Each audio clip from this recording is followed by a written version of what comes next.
negado e descumprimento de prazos para exames e consultas. Paulo Ricardo Sobral está ao vivo aqui no Bom Dia. Diga, Paulo. Pois é, Ana Maria, é um número já preocupante se a gente for parar para pensar que no ano passado inteiro foram 679 reclamações, ou seja, falta aí pouco mais de 200 para alcançar aí esse mesmo patamar do ano passado e ainda estamos, gente, no primeiro dia de julho. Essa principal reclamação aí que você falou, Mário, é essa negativa aí de procedimentos médicos, né? Quando a pessoa paga o plano, tenta fazer algum tipo de procedimento e o plano vai lá e se nega. Sobre esse assunto, nós vamos conversar com a advogada especialista em direito do consumidor, Kelly Andrade, que também é presidente da OAB lá de Cariacica. Muito obrigado pela participação aqui no Bom Dia Espírito Santo, doutora Kelly.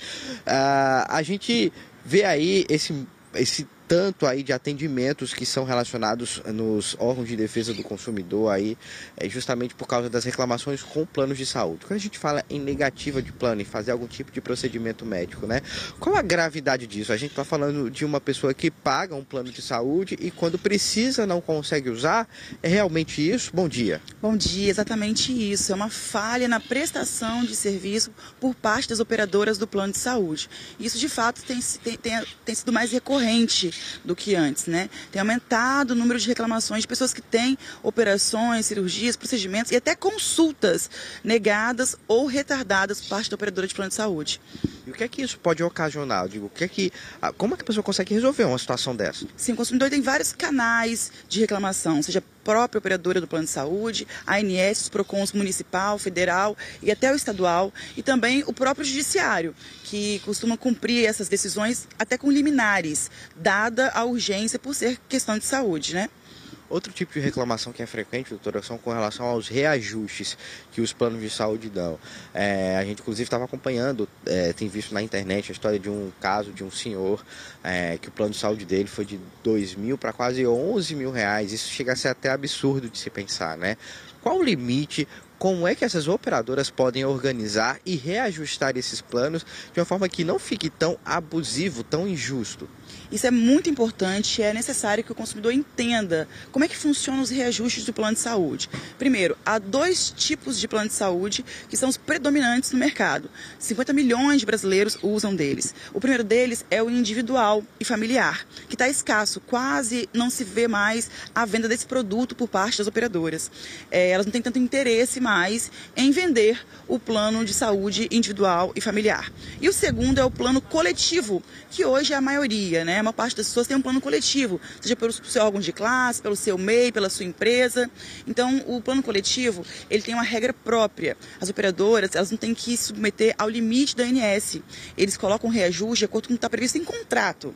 Já o plano individual, a ANS estabelece aí um teto, um limite, que atualmente para esse ano é 6,91% de reajuste, né, de reajuste. Então, todas as operadoras não podem ultrapassar os 6,91% para reajustes anuais dos planos de saúde. Esse percentual é válido para maio agora desse ano até abril do ano que vem, 2025. Então, os individuais são submetidos à ANS. Já os coletivos têm as regras próprias previstas em contrato. Então, essa diferenciação é muito importante.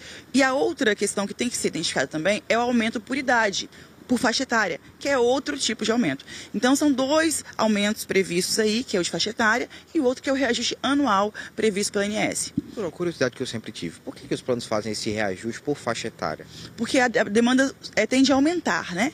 Idosos, por exemplo, acima de 59 anos, costumam usar muito mais plano de saúde e com serviços que são mais caros para o plano de saúde. Então, hoje eles colocam esse aumento de faixa etária pensando exatamente na utilização do plano de saúde. Doutora, e o que é que a gente pode orientar o consumidor que está assistindo a gente agora, que está passando por algum tipo de problema com o plano de saúde, que ele paga ali certinho todo mês? A gente fala, mesmo se for aí de uma negativa de atendimento, ou se for um reajuste aí que ele entendeu que foi abusivo, né? E se ele tem uma pressa, tanto para realizar esse tipo de procedimento, ou quanto para organizar esse valor aí do reajuste para não perder o plano, nem de repente perder a carência, né? O que é que ele deve fazer? A gente falou aí sobre essa procura, sobre os órgãos aí de atendimento ao consumidor, mas como isso deve ser feito, de qual forma, onde, como? A primeira coisa é ficar atento, né, aos reajustes, aos aumentos, acompanhar as faturas mês a mês, porque muitos de nós às vezes não observamos que sofremos um aumento, mas é importante identificar qual é a progressão de reajuste, né, de aumento do valor das faturas de plano de saúde.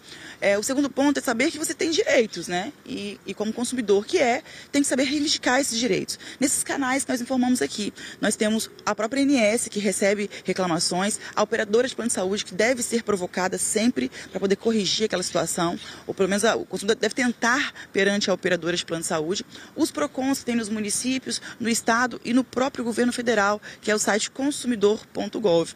Além disso, nós temos também o judiciário, que em casos de saúde, de urgência, nós temos que realmente recorrer diretamente ao judiciário, porque de fato a vida e a saúde têm prioridade. Muito obrigado pelas orientações, pela conversa aqui. Nós conversamos com a advogada especialista em direito do consumidor, Kelly Andrade, que também é presidente da OAB de Cariacica. Eu volto com vocês aí no estúdio, Mari Fabiola. Obrigado, Paulo. Ricardo Sobral. E as queixas em relação aos planos de saúde.